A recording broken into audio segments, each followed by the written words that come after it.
Hey, what's up everybody? Joshua Casper back at you with another Loopcloud Power User quick tip tutorial. This one's on shortcuts, keyboard shortcuts for the different tools inside of Loopcloud. Everything has a shortcut.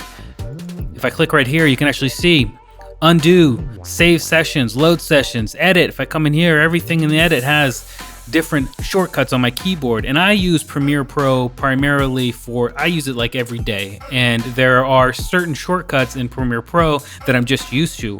Like I hit C to use the cut tool, and then I use V to go back to my my pointer tool. To do this in Loopcloud, you want to come over here to your preferences, and then over here it says keyboard shortcuts. Anything can be done. Look at how many options we have here. And you can actually have two different ones. So by default, the drag tool or the pointer tool is Alt-1.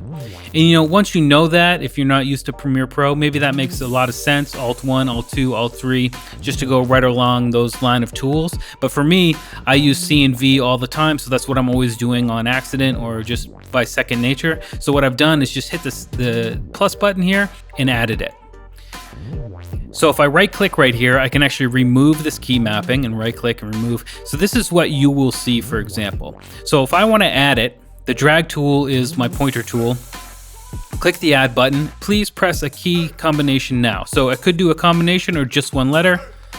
I'm going to hit V.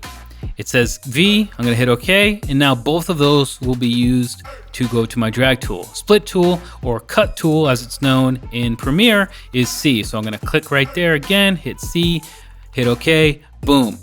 And if you ever need to go back to default, it's right there, but I'm going to close out of there. And now if I hit C, cut, back to the pencil tool or pen tool or whatever you call it, pointer tool with the V.